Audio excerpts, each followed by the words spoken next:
Hello, it's Maury Sapre. I hope you guys are doing well. As many are home due to the coronavirus, a lot of the challenges that happen are challenges with communication.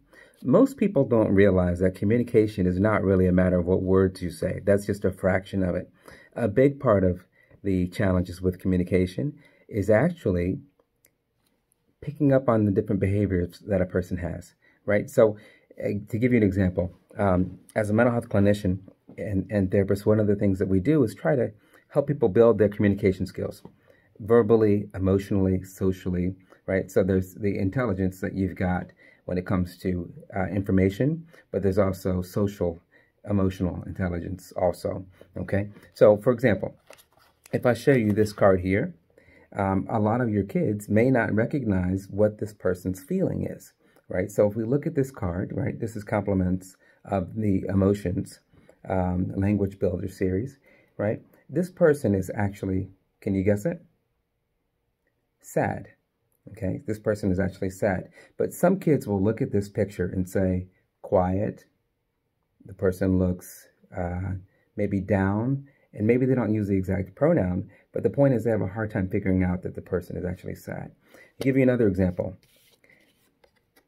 If we take a look at this person here, one of the things I would do if I was working with a young person or an adult, sometimes adults have challenges with this also, is trying to figure out what's the person's emotional expression, right? There are different things that we're going to look at to have an idea as to how the person's going to present themselves in public, but many times people will say, well, maybe they're just upset, right? But this person is actually angry, okay? So to give you a comparison, we'll have some people that might see this and they'll say, she looks sad or she looks down, and they would be right, okay? But if we take the exact same person and flip this out, somebody might say she's happy, but actually she's surprised, right? So what we want to do is teach people, and kids especially, as they're growing up, to be able to identify the different expressions that people have. If you cannot read facial expressions and body language, you're more likely to misinterpret what people are actually trying to communicate with you.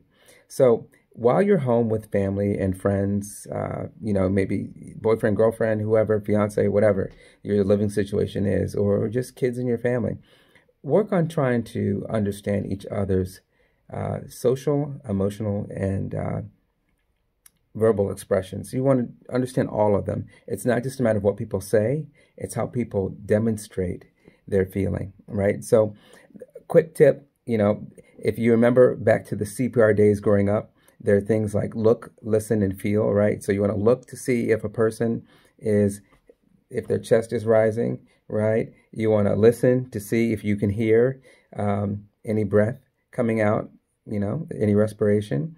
And then you want to also feel and see if there's a pulse, right?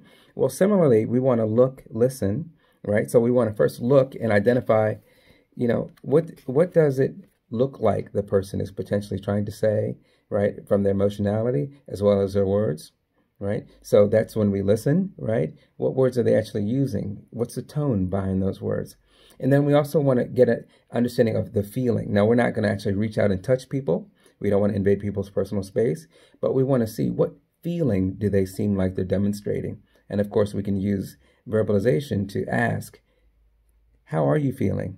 It seems like you're feeling this way. Am I correct? Or is that right? Or can you tell me if you're feeling another way? Maybe I'm missing it, right? And so when we teach people to do this, we can create healthy boundaries and understand where everybody is in their need for personal space. Great tool for when parents are trying to redirect their kids, especially right about now when they're getting frustrated trying to get them to sit down and study and do these things. And they're like, I'm on a computer and I don't really want to do this. And next thing you know, they're hanging out with friends, on Zoom or whatever it is that they're using, playing games, and they're off task. And it creates this tension in a household. So we want to use things like code words like red light or yellow light to say, you know what? Hey, look, mom, dad, I know you're on me. I'll do my thing, or do what I'm supposed to do, rather. Just give me a minute. I'll come back and regroup, right? Or kids can say, hey, mom, dad, I understand. I'm sorry.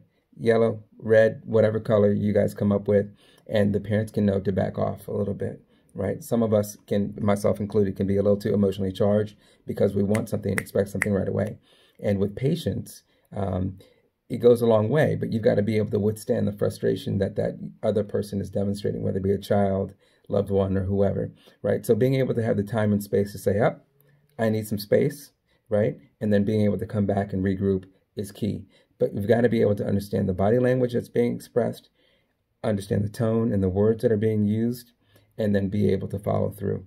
So you have some people who will engage and they'll stay engaged, and it makes the other person more aggravated and they can't pull away, right? And the other person says, I need space, I need space, I need space, and they're not getting that, right? And so it makes, as my mom would say, some people make a mountain out of a molehill, right? So you take a small issue and it becomes a bigger thing, right? So work on trying to identify different facial expressions.